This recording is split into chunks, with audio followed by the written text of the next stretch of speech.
Hello, this is Lady Boulay, and welcome back to Black American Lineage. Thank you for your support. Thank you for subscribing to the channel, for viewing the videos.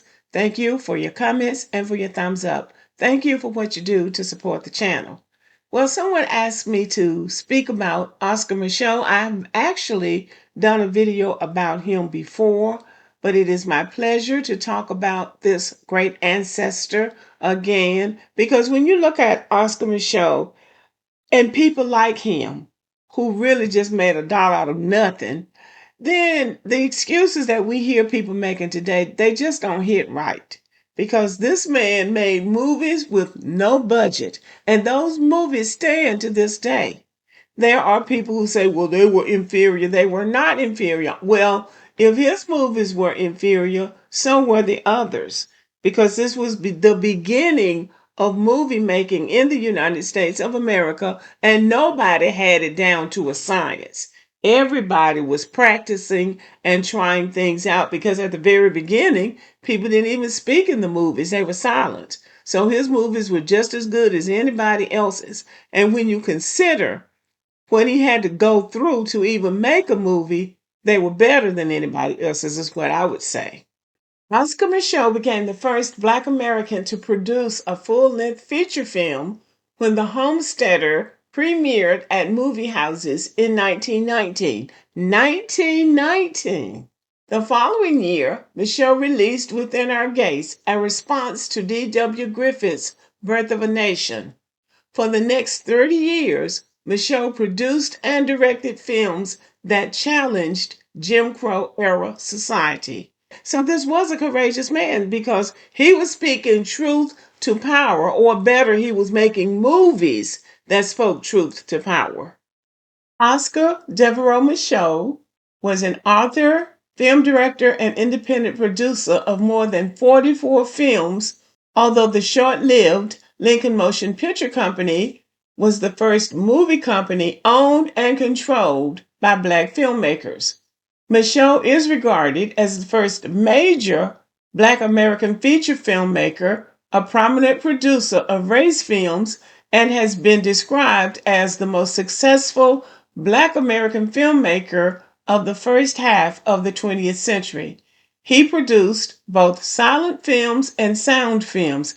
I find it interesting that they would say that a Black man was producing race films and white people were producing films that starred white people about white people's lives, but they didn't call those race films. Isn't that interesting? While working as a Pullman porter, and that was considered a good job in those days, Micheaux purchased a relinquished South Dakota homestead in 1906. Although he lost the farm because of family entanglements, his wife divorced him and took all of his property. His experiences became the subject of a series of self-published books, including The Homesteader in 1917, which he sold door to door. In 1917, he was approached by a Black American film company for movie rights to The Homesteader. He refused the offer but liked the idea and made his own film version, thus launching his career as an independent filmmaker. Now consider, in 1917, Black men were not waiting for white men to give them money or for them to greenlight a movie for them. They got their money together and made their own movies. That's what you call being resourceful and industrious and tenacious and resilient and all those other things that you can be when you want to be. Between 1919 and 1948, he wrote, produced, directed, and distributed more than 45 films for Black American audiences who watched these films in the 700 theaters that were part of the Ghetto Circuit. Micheaux was one of the few Black independents to survive the sound era, and he did so largely because of his tenacity, personal charisma, and talent for promoting his work. While on promotional tours, he used his completed films, which he often distributed by hand to waiting theaters, to secure from personal investors the financing for his next project. 700 theaters. and his audience were eager to see his films because they were about them. So this man was way ahead of his time. I want to point out before I forget it that Paul Robeson, who was one of the most versatile and accomplished actors of his day, starred in the Oscar Micheaux movie Body and Soul, which was big at the time. It's worth pointing out that a lot of his films emulated the films of Hollywood. He made gangster films, mysteries, and he also did feature films.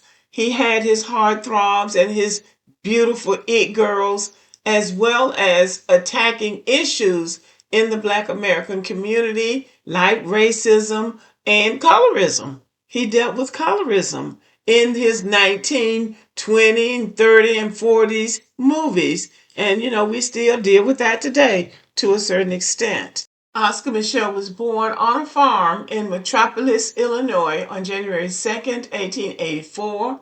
He was the fifth child born to Calvin and Belle Micheaux, who had a total of 13 children. His father was born into slavery in Kentucky. His father's family appears to have been enslaved by French-descended settlers. In reading his biography, you learn that this was a young man who hit the ground running. He did a number of different kinds of jobs, but he was not afraid to venture out and try things on his own, including buying land, writing books, starting a movie studio, and making movies, making his own movies and plotting his own way in life, and not being deterred by the challenges he faced, because we know in 1919 he faced some serious challenges. One of the impressive things about him was that as a young man he moved to Chicago and did various kinds of jobs, including shining shoes for wealthy Black American businessmen. He also worked as a Pullman porter, as I stated before, but he saved his money.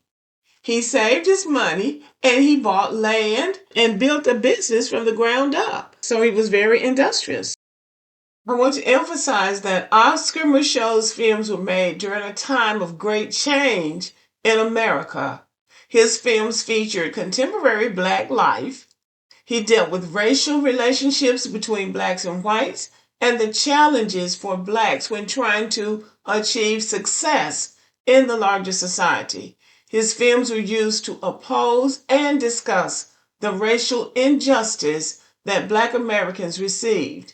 Topics such as lynching, job discrimination, rape, mob violence, and economic exploitation were depicted in his films, all of which are cases for reparations. Those times also reflect his ideologies and autobiographical experiences. So Oscar Micheaux sought to create films that could counter the negative portrayals of Black Americans in films by white producers, which they're still doing to this day. Those films in those days, as in today, trafficked in derogatory stereotypes. He created complex characters of different classes. His films questioned the value system of both Black American and white American societies, which stirred controversy with the press and state legislators. And we're not surprised by that either. Oscar Micheaux died on March 25th, 1951 in Charlotte, North Carolina of heart failure at the age of 67. He is buried in Great Bend Cemetery in Great Bend, Kansas, the home of his youth. His gravestone reads, "A man ahead of his time." Oscar Micheaux has also been honored with a star on the Hollywood Walk of Fame.